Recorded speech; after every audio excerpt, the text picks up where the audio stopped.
오늘 신명기 강의 22번째 시간이고요. 10계명 10개의 말씀들이죠. 세 번째 시간입니다. 제3계명이라고 우리가 흔히 알고 있는 말씀. 한 절이기 때문에 오늘 본문은 너무 간단한 것 같죠. 너는 내 하나님 여호와의 이름을 망령되이 일컫지 말라. 나 여호와는 내 이름을 망령되이 일컫는 자를 죄 없는 줄로 인정하지 아니하리라. 쉬운 것 같지만 사실은 본문 자체가 망령되이 일컫지 말라라고 하는 한국말은 쉽게 이해가 되는데 본문을 살펴보면 이게 망령되이 일컫지 말라라고 하는 의미가 뭔가 좀 생각을 하게 만듭니다. 너는 여호와 너의 하나님의 이름을, 이렇게 되어 있습니다. 여호와 즉 너희의 하나님의 이름을 망령되이 일컫지 말라라고 되어 있는 게 아니고 여기 동사는 들어올리다 라고 하는 동사예요. 너희 하나님 여호와의 이름을 들어올리지 말라. 그리고 마지막에 부사가 나오거든요. 어떻게 들어오지 말라고 하냐? 라샤베라고 합니다. 라라고 하는 거는 전치사예요. 그래서 to 혹은 for, 그러니까 무엇을 향해 아니면 무엇을 위해, 그리고 in regard to 무엇에 관해서는, 이런 것을 나타내는 전치사가 하나 있고요. 그 다음에 나와 있는 거 라샤베, 샤베라고 되어 있는 이 단어는 뭐냐면 emptiness, 비어있는, 텅빈, vanity, 공허, 비어있는, 그리고 worthlessness, 가치 없는.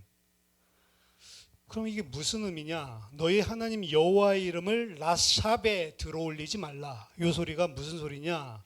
여호와의 이름을 그냥 직역하면 텅텅 비게 들어올리지 마라. 텅 빈 것을 위해 들어올리지 말라. 공허한 것을 위해 들어올리지 말라. 혹은 nothingness, 아무것도 아닌 것을 위해, 아무 가치 없는 것을 위해 여호와의 이름을 들어올리지 말라. 이게 이제 본문에서 히브리어로 이야기한 걸 직역해서 설명을 한 겁니다. 그리고 뒤에는 나는 내 이름을 텅 비게 들어올리는 자, 텅 빈 것을 위해 들어올리는 자, 아무것도 아닌 것을 위해, 가치 없는 것을 위해 들어올리는 자를 죄 없는 자로 인정하지 아니하리라. 이게 아니고 unpunished, 심판받지 않게 내버려 두지 않을 것이다. 반드시 심판한다는 이야기죠. 무죄한 자로 내버려 두지 않을 것이다. 어떻게 보면 좀 강력한 그 하나님의 어떤 심판이 담겨 있는 내용입니다. 내 여호와의 이름, 너희 하나님 여호와의 이름을 이렇게 들어올리는 자를 나는 절대로 무죄한 상태로, 심판받지 않은 상태로 놔두지 않겠다. 이렇게 이야기하는 거예요. 강력하죠? 자, 들어올린다라고 하는 것은 두 가지로 생각을 합니다. 손으로 들어올리는 것 혹은 입에 올리는 것. 그러니까 여호와의 이름을 입에 올리고 여호와의 이름을 손으로 올린다. 이제 이렇게 이야기를 하는데, 손으로 올리는 것과 그리고 입에 올리는 것, 이것 자체는 사실은 당시에 있었던 기도나 그리고 제사 의식 행위에서 자기의 신들을 부를 때 드러나는 행위에 나오는 것이었습니다. 그래서 지금 이 의미가 뭔지에 대해서 여러 가지로 해놨는데, 제가 이제 그 논문은 제가 찾아볼 수가 없어가지고, 근데 이제 주석을 읽다 보면 참고한 논문이 있잖아요. 27가지로 이걸 정리한 게 있어요. 하나님의 이름을 망령되이 일컫는 게 뭔지를 27가지로. 그거 2018년도에 나온 논문인데 너무 읽어보고 싶은데 그 책을 뭐 구할 수가 없으니까요. 그냥 매거진, 신학 매거진에 나온 건데 아르크립 한 70페이지 정도 분량으로 썼는데 거기에 이제 그 내용만 추려서 썼는데 27가지로 27가지나 되나? 뭐지? 궁금하더라고요. 오늘 27가지를 다 하지는 않고 크게 4가지를 같이 이야기하겠습니다. 가장 쉽게 생각하는 것은 이 제3계명, 이 세 번째 말씀을 통해서 가장 우리들이 일반적으로 이야기하는 건 하나님의 이름을 신성모독하는 것. 보통 이렇게 많이 생각을 합니다. 그래서 유대인들의 관습에서는 여호와의 이름을 함부로 부를 수가 없죠. 왜냐하면 여호와의 이름 부르는 것 자체가 어떻게 보면 하나님의 이름을 경솔하게 함부로 말할 수도 있고, 그것 자체가 자신이 하나님의 이름을 망령되이 일컫는 이 범죄 가운데 빠지게 할 수 있는 가능성이 있으니까 유대인들 잘하는 짓 있죠. 법을 더 만들어 버려. 그래서 아예 여호와라는 이 문자가 나오면 읽지를 않는 거죠. 그렇기 때문에 이 발음이 뭔지를 정확하게 몰라요. 아무도. 그냥 대충 예상하기로는 야훼인 것 같다. 야훼라고 근데 절대로 읽지 않고 유대인들 그 야훼가 나올 때마다 바꿔서 읽습니다. 뭐로 바꾸냐면 아도나이로 바꿔서 읽어요. 나의 주님이라고 하는 걸로 바꿔 읽습니다. 그래서 지금 랍비들이 보통 대학교에서 히브리어나 고대 근동을 가르치는 교수들이 거의 다 랍비인데, 왜냐하면 고대 근동 문헌 중에 제일 많은 텍스트가 이 구약 성경이기 때문에 랍비들이 많이 교수님을 합니다. 일반 세속적인 대학에서도. 근데 그런 분들도 항상 성경 본문 읽을 때 야훼 나오면 다 아도나이로 바꿔서 읽죠. 그 앞에서 만약에 우리가 히브리어 성경을 읽는데 그냥 야훼를 야훼라고 읽어버리면 굉장히 그 사람을 모욕하는, 자기네들이 민족이 가지고 있는 신앙을 모욕하는 이런 행위라서, 제 미국에서 신학교 갔을 때 우리는 유대인 신학교가 아닌데도 불구하고 그래도 다 히브리어 교수님들이 읽을 때 야훼 나오면 그냥 관습적으로 그냥 아도나이로 다 바꿔서 읽습니다. 근데 이러다 보니까 문제가 있어요.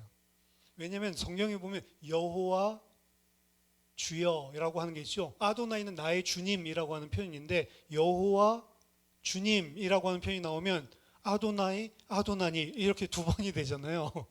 원래는 여호와는 앞에는 이름이고 뒤에는 나의 주님 이렇게 하는 건데, 나의 주님이라고 계속 읽으니까 나의 주님, 나의 주님 이렇게 하면 좀 이상하잖아요. 그래서 이 사람들이 구하는 게 뭐냐면 아도나이에 해당되는, 그 아도나이도 네 글자잖아요. 그리고 여호와를 나타내는 이 문자도 네 개거든요.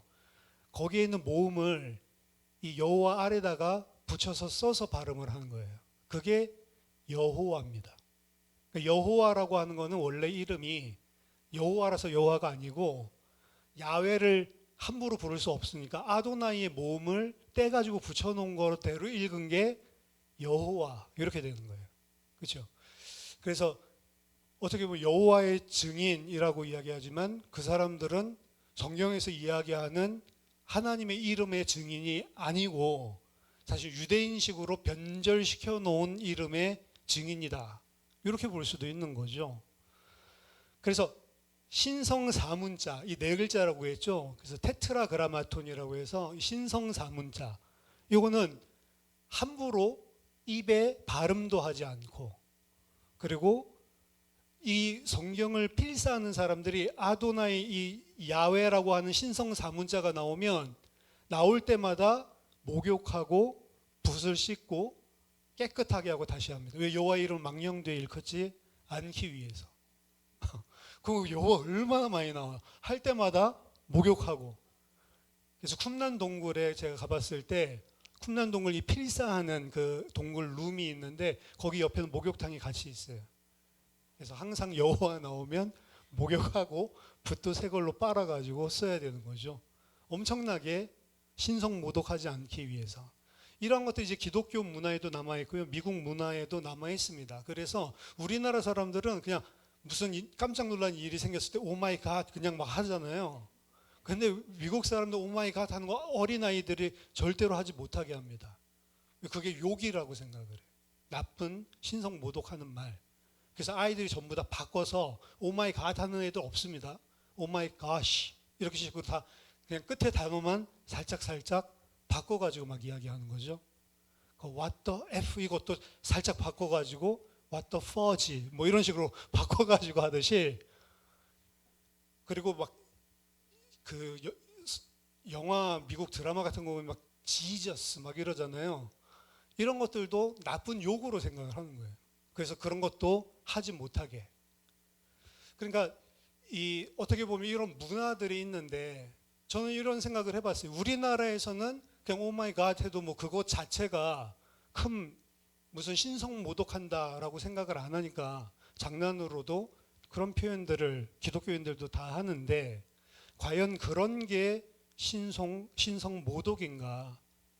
진짜 신성 모독은 어떻게 보면 하나님의 이름으로 예수님의 이름으로 거짓된 진리를 말하는 게 제가 봤을 때는 가장 큰 신성 모독인 것 같습니다.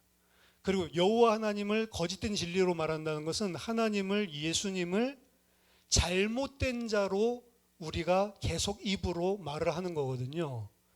어떻게 보면 정확하게 진리를 말하지 않고 하나님에 대해서 예수님에 대해서 이야기하는 건 전부 다 신성 모독에 대한 거다. 근데 그런 쪽은 생각을 안 하거든요. 신성 모독하면 그냥 직설적으로 하나님 까불면 죽어 이런 거. 그건 진짜 신성 모독이죠. 그렇죠? 하나님 까불면 죽어 이런 거 하면은 신성 모독이다. 그런 거 하는 사람은 아예 뭐 이단으로 혹은 교회 안에 목사로도 혹은 성도로도 제명을 시켜버리니까 큰 상관이 없습니다. 사실은 너무 티가 나니까. 하지만 하나님에 대해서 예수님에 대해서 거짓된 진리를 가르치는 것들도 다 신성 모독에 해당되는 거고 하나님의 이름을 망령되이 일컫는 거예요. 그렇기 때문에 어떻게 보면 우리가 고의적으로 하나님을 직접적으로 모독하는 신성 모독을 할 기독교인들은 거의 없다고 보면 됩니다. 진짜 신성 모독은 그 하나님을 오해해서 잘못된 하나님을 이야기해 주는 거. 쉽게 말한다면 예를 든다면 하나님을 어떤 번영신학 물질적인 축복 이런 것들을 갖다 주는 그런 하나님으로 계속 소개해 주는 거 이런 것도 신성 모독 중에 하나예요. 그리고 그런 설교들을 많이 합니다. 하나님은 하나님의 자녀에게 꼼짝 못한다. 이런 것도 사실은 좀 신성 모독적인 발언이에요. 하나님이 우리를 사랑해서 우리 부모님들이 아이 너무 사랑해서 꼼짝 못하듯이 하나님도 꼼짝 못해. 근데 하나님을 그렇게 가르치면 안 되는 거예요. 꼼짝 못하는 게 아니고 하나님은 우리의 모든 것들을 다 가장 기쁘신 뜻대로 가장 완벽한 뜻대로 인도하고 계시는 분이지 우리한테 꼼짝 못해서 좌지우지되는 분이 아니란 말이에요. 그래서 보좌를 흔드는 기도 그런 기도를 하는 입술은 신성 모독하고 있는 거예요. 내가 하나님을 흔들어서 하나님의 뜻을 바꿀 수 있다라고 생각을 하는 거 착각이고 가장 큰 신성 모독 중에 하나입니다. 그러면 강한 의지와 믿음이라고 본인은 생각하고 기도를 하는데 예수 그리스도의 이름을 하나님의 이름을 기도를 통해서 부르는데 신성 모독하는 기도가 얼마나 많은지 모른다. 하나님을 내 뜻대로 좌지우지하려는 기도. 기도는 그게 아니라고 했죠. 진짜 기도는 하나님의 뜻을 좌지우지하는 게 아니고 하나님 뜻 앞에 내 뜻을 복종시키는 게 기도예요. 내가 이전에 하나님이랑 다른 생각을 가지고 있다 하더라도 기도하다가 나를 내려놓고 하나님이 하시는 것이 다 옳습니다. 이게 이제 진짜 기도거든요. 그게 아니고 하나님이 내 기도를 들으시고 하나님이 뜻을 바꾸시고 보좌가 흔들리고 하나님이 내가 원하는 대로 이루어줬다. 이걸 기도라고 정의를 한다면 그런 기도를 할 때마다 신성모독을 하고 있는 거예요. 자기가 하나님 자리에 서는 거죠. 그래서 이 신성모독에 대한 부분들, 이 부분은 우리 좀 생각을 해야 된다. 두 번째는 거짓 맹세입니다. 거짓 맹세. 지금 이 하나님의 이름을 망령되이 일컫는다. 하나님의 이름을 거짓된 것, 가치 없는 것, 텅 빈 것을 위해서 든다라고 하는 입에 올리다 혹은 손을 들다라고 하는 행위에서 나오는 거고 이거에 가장 특화된 게 바로 맹세와 언약과 서약입니다. 그래서 오늘날에도 서약할 때 손을 이렇게 들고 하고 그리고 가장 권위 있는 것의 이름으로 맹세를 하고 선서를 합니다. 그래서 이러한 맹세를 하는데 호세아서 4장 2절에 보니까 오늘 본문이랑 비슷한 흐름들이 나와요. 거기 보면 이스라엘의 죄악을 꾸짖는 가운데 그들은 오직 저주와 속임과 살인과 도둑질과 간음뿐이요, 이렇게 이야기를 하는데, 살인과 도둑질과 간음, 이거는 앞으로 6계명부터 8계명까지 나오는 이야기죠. 살인하지 말라, 간음하지 말라, 도적질하지 말라. 그리고 그 앞에 지금 저주와 속임, 요게 들어가 있는데, 요게 3계명을 지금 나타내고 있는 거다라고 이야기를 합니다. 그리고 예레미야서 7장 9절에서도 도둑질하며 살인하며 간음하며, 요거 6계명부터 8계명까지 이야기죠.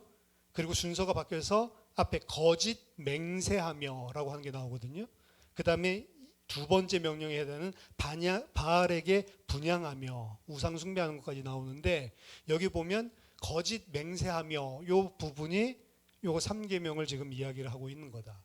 그래서 하나님의 이름을 입에 올리든 손에 올리든 이걸 맹세의 행위에서 나오는 맹약적인 것으로, 그런 문맥 속에서 보는 것이고, 그 맹세를 할 때 거짓 맹세를 하지 말라라고 하는데 사실 이 본문이 이야기하고 있는 거다. 이런 식으로 거짓 맹세와 연결지어서 본문을 이해하는 것들이 상당히 많습니다. 시편 24편 3절 4절 보면 여호와의 산에 오를 자가 누구며 그의 거룩한 곳에 설 자가 누구인가? 곧 손이 깨끗하며 마음이 청결하며 뜻을 허탄한 데에 두지 아니하며 거짓 맹세하지 아니하는 자로다. 뜻을 허탄한 데 두다, 텅 빈 것에 두다, 텅 빈 데 올리다, 똑같은 표현을 썼어요. 그래서 이 지금 제3계명에서는 텅 빈 것, 거짓, 그것을 맹세하지 말라라고 하는 거죠. 누구 앞에서? 하나님 앞에서. 근데 인간은 하나님 앞에서 무엇인가를 얻어내기 위해서는 이런 거짓 맹세, 허탄한 맹세를 그냥 함부로 막 하는 게 인간의 습성입니다. 그리고 그러한 맹세 자체가 얼마나 잘못된 것인지. 그러니까 성경에서도 보면 쓸데없는 맹세를 해가지고 사실은 어떻게 보면 화를 자초하는 경우들이 많습니다. 입다 같은 경우가 그러죠. 괜히 전쟁에서 이기고 우리가 돌아갈 때 가장 먼저 나를 영접하는 소녀를 제물로 바치겠습니다. 하나님 그거 기뻐하는 것도 아닌데 괜히 자기가 쓸데없이 그런 말도 안 되는 맹세를 해놓고 그 성으로 돌아간 자기 딸이 제일 먼저 나와서 춤을 추잖아요. 자기 딸을 갖다가 또 맹세 지킨다고 제물로 바쳐서 죽이죠. 그게 얼마나 잘못된 거예요. 저도 이전에 하나님 대학만 붙게 해주시면 내가 뭐 할게요. 이런 것들 하나님이랑 딜하는 거죠. 딜하는데 입다는 그래도 지키기라도 했는데 전 지키지도 않아. 그렇죠? 그야말로 거짓 맹세. 입다는 참 순진한 거죠. 그러고 보면 막 맹세해놓고 안 되면 말고, 맹세하는 거 하나님이 하지 말라고 했으니까 그거 효력 없어. 나중에 막 내 마음대로 막 다 해석을 하잖아요. 이게 인간이라. 여러분 하나님 앞에 맹세하지 마세요. 특히 제가 교회 안에서 맹세하는 것, 이거 중에 안 좋은 게 뭐냐면 내 아들을 주의 종으로 바치겠습니다. 이런 거 하지 마세요. 그래서 너가 목사 돼야 된다. 뭐 조금만 공부 못하면 너 목사해야 된다. 공부 잘하고 이러면 그런 이야기 안 할 건데. 사업 뭐 안 되고 망하면 너 목사 돼야 돼. 내가 어렸을 때 너 사실 애 가졌을 때 뱃속에 있을 때 내가 서원을 했다. 그런 거 하지 말라고요. 누구 마음대로 그렇게 서원을 해요? 그런 거 하지 마십시오. 거짓 맹세. 맹세는 왜 합니까? 내가 원하는 것들을 받아내기 위한 게 사실은 있잖아요. 맹세를 할 때는. 맹세를 한다라고 했을 때에는 예를 들어서 내 말을 너무 안 믿어줘. 그럼 내가 맹세하고 말한다. 이러시. 그것도 내가 원하는 거죠. 내 맹세할 때에는 뭔가를 사실 요구를 하는데 그게 사실은 하나님 앞에 순수한 맹세, 서약 이거보다는 어떻게 보면 내 마음이 원하는 것들이 배후에 깔려 있는 경우들이 많아요. 그래서 거짓 맹세예요. 사실은. 근데 인간은 거짓 맹세를 할 수밖에 없는 존재다. 순수하지가 않아요. 그래서 맹세해놓고는 지킬 때 가면은 마음이 싹 바뀌어 있다든지, 이게 이제 인간입니다.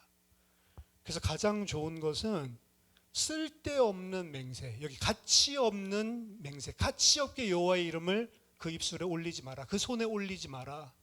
쓸데없는 맹세들 하지 마시기 바라고, 아주 이전에 제가 맹세한 게 있는데요, 서약한 게 있는데요, 그거 오늘 회개하시고 싹 다 내려놓으시기 바랍니다. 그 서약 하나님 하지 말라고 내가 했구나, 무효, 그냥 이렇게 하고 그냥 잊어버리세요. 괜히 자식 안 되면 저기 목사가 안 돼서 이런 생각을 하지 말라고요. 짐을 버리시기 바랍니다. 세 번째는 이게 고대 관습, 고대 근동 지방에 있었던 재래의식, 관습 속에서 나온 건데, 자, 고대 샘족들은 어떻게 생각하냐면, 어떤 이름을 안다는 것, 어떤 이름을 안다는 것은 그냥 이름을 아는 게 아니고 그 대상의 본질을 다 알고 있다는 거예요. 하나님이 만물을 그 이름대로 부르시는 것, 이런 것들은 하나님이 그 만물의 본질을 다 알고 부르신다는 거거든요. 그러니까 이름을 우리가 아는 것, 이거는 그 대상에 대한 상당한 주도권을 가지고 있는 겁니다. 그래서 하나님이 이름을, 나의 이름을 안다, 하나님이 만물의 이름을 다 아신다라고 하는 것은 그 만물을 다 통치하고 주관하고 계시다, 나의 삶을 주관하고 계시다, 이런 개념들인데, 이게 이제 고대 샘족 혹은 고대 근동지방에 있었던 종교 안에서는 그 이름을 사용해서 그 이름의 소유자를 조종할 수 있다라고 하는 개념이 생겨나는 겁니다. 그래서 이 이름을 가지고 그 대상을 조종하는 대상이 누구냐면 우상이에요. 신. 내가 섬기는 신도 내가 그 이름의 권세와 능력을 통해서 그 신을 내가 원하는 대로 조종할 수가 있다라고 생각을 하는 거죠.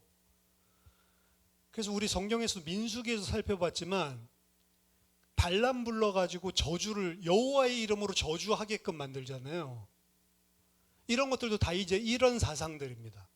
여호와의 이름을 빌려서 저주를 하게 만드는, 그러니까 그 이름을 통해서 우리가 매니플레이트 할 수 있다는 거예요. 그래서 하나님의 인격과 능력에 부적절하게 접근해서 하나님의 능력을 그 이름을 통해서 악용하는 데 사용을 할 수가 있는 겁니다. 그게 사실은 우상숭배에서 위에서 이야기, 지난주 이야기했던 거랑 일맥상통하는 이야기죠. 그래서 하나님의 이름을 일종의 부적이나 주문으로 사용해서 우상숭배의 목적을 이룰 수 있다라고 생각하는 개념이 들어가는 거예요. 근데 이건 고대 근동뿐만이 아니고 오늘날에도 유사한 것들이 기독교인이라고 소위 말하는 사람들 속에도 있을 수 있습니다. 그래서 예수 이름으로 명하면 그 권세가 나타난다. 제가 스게아의 일곱 아들들 이야기도 했잖아요. 바울이 명하는, 바울이 증거하는 그 예수를 빙자해서 내가 이야기를 한다. 그러니까 그 이름을 통해서 그 이름의 능력을 가진 분을 어떻게 보면 조정할 수 있다라고 생각하는 마술사상이죠. 마술사상, 주술사상. 예수님의 이름을 혹은 오늘날의 주기도문이나 사도신경이나 이런 기도문 있죠. 이런 것들을 꼭 주문하듯이. 그래서 무서운 꿈 꿨어? 그러면은 주기도문 한 100번 외워봐. 천주교에서는 그런 것들을 많이 준다고 하더라고요. 고해성사를 하면 뭐 주기도문 뭐 10번 하십시오. 뭐 이런 식으로. 그거 전부 다 잘못 활용하고 있는 거예요. 10번을 하면서 자기는 무슨 생각을 하냐면 내 이런 죄가 이제 다 깨끗해졌고 10번 하는 걸 통해서. 그 10번 그거 주기도문 외우는 게 내 죄랑 아무 상관이 없거든요, 사실은. 그러니까 이런 식의 이상한 주술 사상으로 집어넣는 거죠. 옛날에도 보면은 기도문 만들어서 줘가지고 이거 아침, 점심, 저녁 시간 날 때마다 이 기도문 계속 외우고 있어. 뭐 할머니들이나 어린아이들에게 좋은 방법이다라고 하는데 자칫 잘못하면 이것도 이상한 주문같이 들어갈 수가 있어요. 그래서 갑자기 무슨 일이 생겼는데 생각해보니까 오늘 아침에 그 기도문을 안 했어. 이런 식으로 인간은 생각한다니까요. 아차, 내가 주문을 안 해왔구나. 주문식으로 주술식으로 여호와의 이름을, 예수 그리스도의 이름을 혹은 주기도문이나 어떤 기도문을 우리는 사용할 수 있다니까요. 인간은 그런 데서 어떻게 보면은 안식을 얻고 그런 데서 가짜 안식, 가짜 위로를 받는 게 인간이에요. 그리고 그러한 형식들 속에 매이게 만드는 게 사단의 종교적인 괴계이기도 합니다. 그래서 그런 형식화를 시켜가지고 계속 어떻게 보면 공식적인 뭐를 포맷을 딱 만들어서 그걸 하면 신앙생활 잘하는 것처럼 속이게 만드는 게 사단의 전략이거든요. 예를 들어서 공예배를 잘 나왔다라고 하는 거랑 신앙생활을 잘하는 거로 하는 거랑은 1대1 관계는 아닙니다. 공예배를 잘 나와서 잘 드렸다, 예배를. 그거는 신앙생활을 잘 하고 있는 것의 일부분일 수는 있지만 그것 자체가 신앙생활이 좋은 건 아니거든요. 근데 어떻게 생각하냐면 이번 주에는 주일 예배에 안 빠졌어. 그럼 어떻게 생각하냐면 스스로 나 신앙생활 이번 주는 잘하고 있어. 사실 1시간 예배 드려놓고 이번 주 전체를 갖다 퉁쳐버린다니까요. 그거 아니거든요. 근데 그런 형식화를 좋아해요. 사람들도 마찬가지입니다. 뭐를 형식화 시켜놓으면 구체적이니까 잘합니다. 근데 구체적인 것들을 마련해주면 어떻게 보면 학습 효과는, 전달 효과는 빠른 것 같지만 그 전달되는 내용 자체가 잘못된 거를 동시에 전달하고 있다고 보면 돼요. 그래서 길거리에서 3분 영접 기도 시키고 막 구원받았다고 하는 거 전달 안 하는 것보단 좋을 수 있겠지만 잘못된 것도 동시에 전달되는 부분도 많이 존재를 하는 겁니다. 그런 것들 항상 생각을 해야 돼요. 그래서 기도를 하려고 하면 뭐 어떻게 하십시오라고 하는 포맷을 정해주면 그것만 따라하면 되니까 쉽죠. 그럼 그게 진짜 기도가 될 수 있냐? 그냥 기도하는 모양만 갖추게 된 그런 종교화된 기도가 될 가능성이 높은 거죠. 이 두 가지가 인간이다 보니까 필요한데 그 선을 명확하게 어떻게 보면 긋는 게 중요합니다. 안 그러면 어떻게 되냐?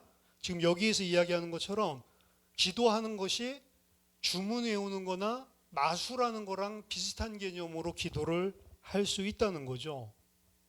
사람이 여호와의 이름을 여호와 자신으로 여기고서 모종의 악하거나 무가치한 목적을 이루는 수단으로 그 이름을 손 또는 입에 올려서는 안 된다. 여호와의 이름 자체가 본질이라고 했으니까 내가 이 이름 가지고 내 입에 내 손에 무가치한 것을 올려가지고 얻어낼 수 있는 도구 수준으로 하나님을 만들어 버린다는 거죠. 예수 이름으로. 안 돼, 예수 이름으로 금식해봐, 그럼 돼. 이런 것들이 다 지금 이 주술 사상이랑 똑같은 거예요, 사실은. 고대 근동에서 행해진 주술에서 사람들은 자신들이 원하는 것을 이루기 위해서 혹은 병을 고치기 위해서 신의 이름으로 주문을 외우는 것을 관행으로 행했습니다. 그런 식으로 여호와의 이름의 신성함을 짓밟는 자들, 그 자들이 벌을 받지 않고 넘어가는 일이 없을 것이다 라고 오늘 이야기하는 겁니다. 어떻게 하면 인간은 나도 모르는 사이에 내가 원하는 것을 얻어내기 위해서 하나님을 조종하려고 하는 것들이 마음속에 가득 들어가 있는 거예요, 뿌리에는. 하나님이 내 생각대로 탁 움직여줘야지 만족해. 맞죠? 내가 이렇게 했더니 하나님이 이렇게 움직여줘야지. 오늘 우리 그 극동방송 아침에도 했지만 가인이 내가 이런 예배를 드렸으면 하나님이 이런 반응을 해줘야지. 딱 내가 가지고 있는 틀이 있다고요. 거기에 맞게 하나님이 움직여주면 감사하고 은혜로우신 하나님인데 거기에 뭔가 약간 틀린 틀을 벗어난 하나님의 행위를 보면 그때부터 불편해지는 거예요. 인간은 그게 불편해집니다. 그렇죠? 그게 이제 좀 정도들이 좀 다른데요. 어떤 사람은 그냥 남의 집에 가서도 그림 삐뚤어 달려 있으면 불편해서 가만히 못 있는 거. 그렇죠? 끄덕거리고 계시는. 그렇죠? 그 사람 화장실 가면 가가지고 탁 바로 고쳐놓고 와야 이제 좀 마음이 편하고. 저 인터넷 같은 것도 요즘에는 뭐 아이들 막 실시간으로 막 생방송하고 막 게임 방송 뭐 이런 거 하잖아요. 유튜버들이. 이런 거 보고 있으면 시청자들이 뭐 자기 마음에 안 드는 거 있으면 불편해요, 불편해요, 불편해요. 계속 막 댓글 올리거든요. 그 불편해요라는 게 뭐냐면 뭐 이제 화면을 뭐 어떻게 해가지고 뭐가 좀 방향이 잘못됐다거나 무슨 글자가 이렇게 떠 있다거나 뭐 하면은 불편하다는 거예요. 빨리 그거 치워주면 이제 이제 편해요. 그 인간 속에 다 들어가요. 근데 하나님에 대해서 어떻게 생각하냐면 하나님이 내가 생각하는 방식으로 안 움직이면 인간은 불편한 겁니다. 그리고 그게 심하면요. 하나님이 뭐 이래? 이렇게 해요. 그럼 그 말은 뭐죠? 내가 생각한 대로 탁탁 맞게 움직이는 게 하나님이란 말이에요. 그렇죠? 하나님 살아계셔서 모든 걸 다 주관하고 근데 아프리카 애들 왜 배고파? 그렇죠? 하나님이 그 배고프게 하는 것도 주관하고 있는 거죠. 하나님 주권 속에 들어가 있는 거잖아요. 그러니까 무슨 하나님이 저래? 그렇죠? 근데 하나님이 진짜로 딱 법에 맞게 하려면 어떻게 해야 되는 줄 알아요? 아프리카만 배고픈 게 아니고 싹 다 배고파야 돼. 무슨 소리인지 아시겠어요? 하나님이 그나마 죄악으로 말미암아 싹 다 그대로 내버려 두셔도 되는데 은혜를 베풀어 주셔서 우리는 좀 먹고 사는 거란 말이에요. 근데 그거 감사하지는 않고 저 사람 왜 저래? 왜 저 사람 저렇게 내버려둬? 하나님은 나도 그렇게 돼야 될 마땅한 존재인데 나는 이렇게 먹고 따뜻한 집에서 지금 따뜻한 물 나오는 데 살게 해주신 건데 그거에 대한 감사는 없어요.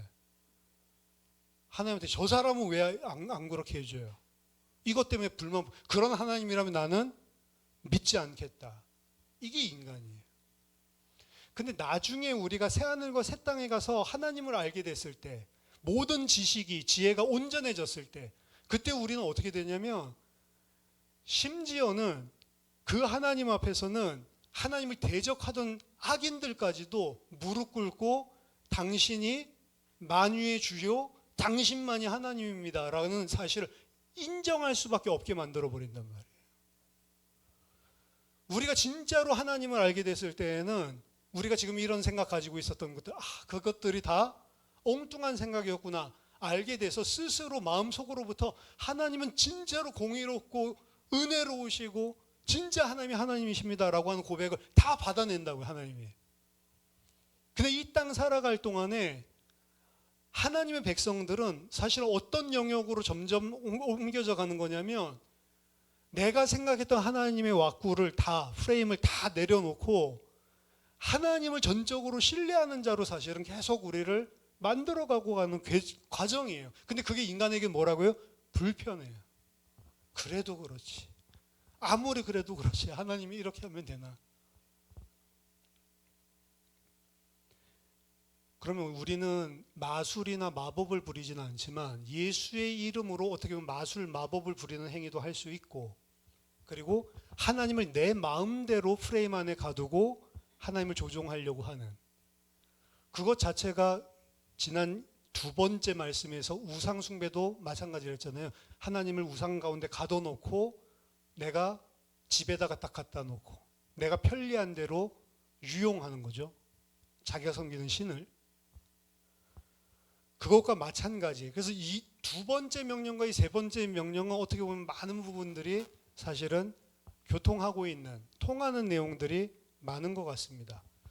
지금도 마법 외에도 개인의 목적을 위해 하나님을 조종하려고 하는 그런 사람들이 교회 밖에는 물론이거니와 교회 안에 기독교인이라고 하는 사람들 가운데에도 많이 있다.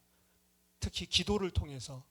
기도는 하나님과의 소통이고 하나님과의 교제인데 바른 것으로 해야지 허탄한 것, 아무것도 아닌 것, 어떻게 보면 하나님을 기만하는 것을 가지고 하나님과 교통하면 안 되잖아요. 기도가 그렇게 될 수 있다는 거죠. 잘못된 기도. 하나님의 능력을 내가 생각하는, 하나님 봤을 때 가치가 없는 것인데 내가 봤을 때 가치 있게 생각하는 텅 빈 것을 위해서, 공허한 것을 위해서 가치 없는 것을 위해서.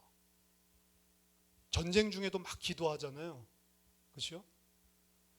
옛날에 유럽에서 전쟁하면 이쪽도 기독교 국가고 저쪽도 기독교, 서로 막 기도하잖아요. 예수 이름으로 이기게 해달라고, 주님의 영광을 위해서. 근데 솔직히 주님의 영광을 위한 싸움이 단 한 번이라도 전쟁에 있었나요? 전부 정치적인, 전부 어떻게 국가 자치의 이익을 위해서 전쟁이 벌어졌지 하나님의 영광을 위해서 막 싸웠다? 없습니다. 사실은 십자군 전쟁마저도 사실은 정치화, 도구를 시켜버린 거지 그 절대로 하나님의 영광을 위한 성전이 아니었습니다. 그 인간은 그러니까 전쟁을 일으키는 것도 하나님의 이름을 가지고, 그 다른 종교랑 다를 바가 없는 거죠. 그런 게 하나님의 이름을, 그럼 개인적으로는 개인적인 사업을 위해서 하나님의 이름을 이용하는 것, 도와달라고 하는 것들이 전부 다 잘못된 것이냐, 그 말은 아니지만 우리들이 이걸 잘 분별하지 못하고 하나님을 하나님으로 인정하지 않고 무조건 내 것을 들어줘야 된다라고 기도를 오해한다면 우리는 이미 그 길로 들어가고 있는 거예요. 그리고 하나님은 그 사람을 죄 없는 상태로 놔두지 않을 거다, 심판받지 않은 상태로 놔두지 않을 거다, 강력하게 이야기를 합니다. 마지막 네 번째 개념인데, 네 번째 개념은 여호와를 나타내는 대리인, 종이라고 하는 개념입니다. 여호와 너희 하나님의 이름을 공허하게 올리지 말라, 공허하게 짊어지지 말라, 공허하게 지니지 말라. 이 표현은 고대에 노예에게 그 주인의 이름을 올리는 것, 그 주인의 이름을 올린다고 하는 건 어떤 형태로 올리냐면 낙인을 찍는 거예요. 그래서 고대 근동에서도 노예는 낙인을 찍습니다. 누구의 낙인을 찍냐? 그 주인의 낙인을 찍어요. 넌 이제 내 거다라고 하는 소유권을. 따라서 이 세 번째 말씀은 당시의 관습적인 소유권 이전이라고 하는 관점에서 설명하는 면이 존재하는 겁니다. 즉 여호와께서는 그의 이름을 이스라엘 위에 선언함으로써 이스라엘이 자기의 소유됨을 사실은 말하는, 너는 내 것이다, 내 아들이고 그리고 나의 소유다. 따라서 우리는 어떤 사람이냐면 여호와의 이름이 올라가 있는 사람들이에요. 여호와의 종으로, 여호와의 소유된 자로 낙인이 찍힌 사람들입니다. 좋은 부분이지만 당시 관습적으로 본다면 주인이 노예에게 그런 일을 했다는 겁니다. 그리고 그 노예에 찍힌 그 어떻게 보면 낙인이 무엇인지를 보면, 아, 이 사람은 그 사람, 저 마을에 있는 저 유력한 자의 소유 노예구나 라고 인식을 하게 되는 거죠. 동물들에 가도 찍고 자기 거라고 낙인을 찍어 놓는데, 이게 어떤 개념으로 발전하냐면, 이 노예는 뭐 집안에서는 단순하게 부린 노예지만 바깥에 나가면 이 노예는 그냥 노예가 아닙니다. 만약에 진짜로 이 나라에서 유력한 그런 뭐 재상이라든지 권력 있는 자의 낙인이 찍힌 노예다라고 하면요, 이 사람은 그 집에서는 그냥 노예지만 밖에 나가면 이 사람, 자기의 주인을 대표하는 대표자가 되는 거예요. 대리자. 그래서 이 사람을 갖다가 함부로 능욕을 한다. 그럼 누구에 대한 능욕이냐면 이 종을 능욕한 게 아니고 이 사람에 대해서 능욕을 한 거예요. 우리나라에도 그런 것들이 있죠. 누구 대감 마님 집에 있는 뭐 돌쇠인데 걔가 잘못했다고 함부로 때리지 못합니다. 너무 유력하면. 때릴 일이 있으면 누구한테 먼저 말을 해요? 대감한테 먼저 이야기를 하고 허락을 받고 해야 이 사람의 명예를 안 해치지. 만약 내가 이 사람 뭐 노예인데 뭐 신분이 천한데 그렇다고 해서 함부로 처리해버리면 이쪽에서 만약 귀하게 여기는 종이다라고 생각하면 문제가 됩니다. 네가 내 종을 건드려? 나에 대한 권위에 대한 도전으로 받아들이는 거죠. 당시에 마찬가지의 개념들이 존재하고 있었다는 거죠. 따라서 어떤 주인의 종이 행하는 것들, 그리고 그 주인의 종 자체는, 그 주인의 이름이 올라간 자들, 낙인 찍힌 자들은 어떻게 보면 그 주인을 대리하는 대표하는 대표자, 대리인의 개념을 동시에 가지게 되는 겁니다. 그럼 여호와의 이름을 올려놓고 여호와의 소유권을 주장한 하나님의 백성들, 이 사람들은 누구냐면 여호와를 나의 주인이라고 고백을 하고 여호와의 나는 종입니다 라는 사실을 시인할 때 나는 그 여호와의 이름을 짊어진 자가 되는 거예요. 즉 여호와를 대표하는 역할을 하는 것이고 그 역할을 받아들인 것이죠. 그런데 그 주인을 대표하는, 주인을 보여줄 수 있는 그 종이 텅 비게 아무 가치 없게 나타나는 삶을 산다면 그것 자체가 나의 주인의 이름을 모욕하게 만드는 것, 이런 개념으로까지 발전이 되는 겁니다. 요점은 이스라엘은 여호와의 백성으로 열방에 그 여호와의 영광을 나타내도록 선택된 민족이었어요. 그 민족 자체도 중요하지만 그 민족은 열방을 향해서 뭘 보여줘야 되냐, 이것이 바로 여호와의 의다, 이것이 바로 여호와의 영광이다 라는 사실을 보여주는 빛이 되어야만 하는 존재들이 이스라엘이었습니다. 그런데 그들은 실제로 그런 빛으로 나타난 것이 아니고 여호와의 이름을 짊어진 그들의 삶이 우상 숭배하는 사람들이랑 똑같았다는 거예요. 그러니까 어떻게 보면 여호와의 이름을 망령되이 일컫는 삶을 살고 있는 겁니다. 입술로 무슨 모욕하는 말을 안 했다 할지라도 그들의 삶이 이방인의 삶들과 비교를 했을 때 이방인들이 생각할 때도 어이없고 터무니없고, 이방인들이 생각했을 때에도 저건 좀 너무 세상에 집착하는 거 아니야? 너무 무력이 많은 거 아니야?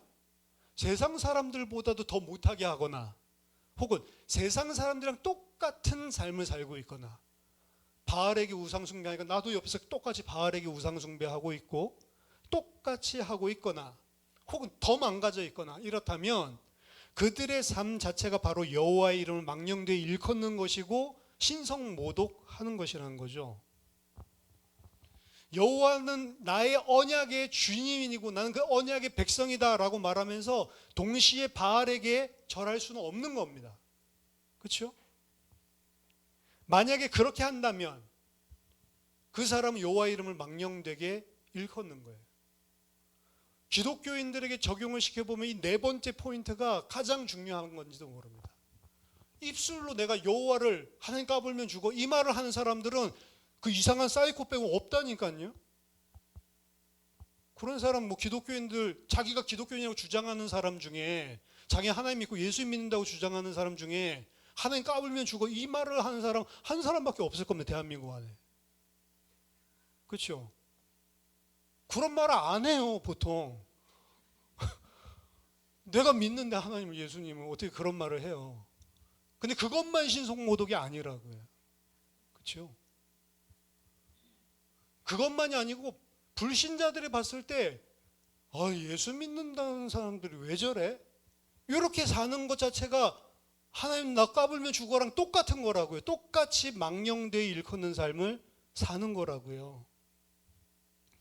왜냐하면 그런 식의 삶을 통해서 하나님을 잘못 제시하고 예수 그리스도를 잘못 나타내고 그것으로 말미암아서 여호와 이름을 망령되이 일컫고 있는다는 거죠. 그리고 하나님은 그러한 자를 죄 없다고 가만히 놔두지 않을 것이다 라고 이야기하는 겁니다. 이스라엘은 여호와의 이름을 제대로 그리고 올바르게 나타내는 책임과 의무를 가지고 있는 거예요.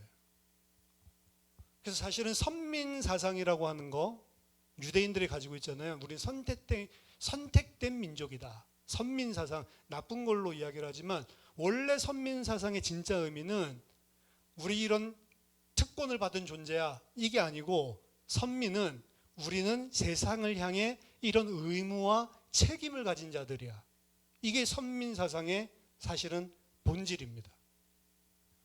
그럼 여러분들은 예수를 믿고 하나님의 백성이고 그리스도인이고 교회를 다닌다라고 한다면 여러분들은 무슨 책임과 의무를 가지고 살아가야 되냐면 그냥 평상시 삶 속에서 나는 내 삶을 통해서 예수 믿는다는 것이 무엇인지, 예수님이 누군지, 내가 믿는 하나님이 누군지를 보여주는 책임과 의무를 가지고 사는 존재다. 이걸 가지고 살아야 돼요. 여호와의 이름을 망령되이 일컫지 말라. 칼빈은 이렇게 이야기합니다. 십계명은 능동적으로 우리가 지킬 수 있고 또 수동적으로 지킬 수 있다. 수동적으로 지키는 거는 그냥 문자 그대로만 그냥 지키는 거. 여호와의 이름 망령되이 일컫지 말라. 그럼 망령되이 일컫지 말아야지. 이게 어떻게 보면 가장 최소 수준으로 요구하는 거를 지키는 삶이라고 한다면, 칼빈은 그렇게 읽어서는 안 된다. 기독교 강요에서 그런 식으로 십계명을 이야기하면 반쪽만 읽은 거다. 적극적으로 그 하나님이 명령하시는 의미를 그 속에 있는 걸 밝혀서 그것을 지키는 삶을 살아야 된다. 그럼 이 제3계명 같은 경우에 적극적인 건 뭐냐면 그냥 망령되이 일컫지 않도록 하는 것, 하나님의 영광을 가리지 않도록 하는 것, 이게 수동적이라면 적극적으로는 우리가 믿는 하나님, 우리가 믿는 예수님, 그리고 그분의 백성인 그리스도인은 누구인지를 나타내는 삶을 살아야 된다는 거예요. 적극적으로. 그게 진짜 계명이 하나님께서 원하시는 뜻이라는 거죠. 자, 오늘 네 가지로 나누어서 신성모독하는 발언, 거짓 맹세하는 것, 혹은 하나님을 조종하려고 하는 마법과 마술적인 것, 그리고 마지막으로 여호와를 나타내는 대리인으로서 우리들이 어떻게 세 번째 말씀을 이해해야 되는지, 그리고 가장 포괄적인 것이면서 가장 본질은 네 번째 말씀드린 것. 이런 사람은 사실은 신성모독도 하지 않을 거고, 이런 사람은 마법 마술로 하나님을 조종하려고 하지도 않을 거고, 이런 사람은 거짓 맹세를 하지도 않을 겁니다. 마지막 네 번째를 잘 기억한다면, 우리는 입술로만 하는 게 아니고 우리들의 삶을 통해 여호와의 이름을 짊어지고 사는 사람, 하나님을 보여주는 대리하는 사람, 예수 그리스도를 나타내는 대표자, 그 이름을 우리는 짊어지고 사는 사람들이다.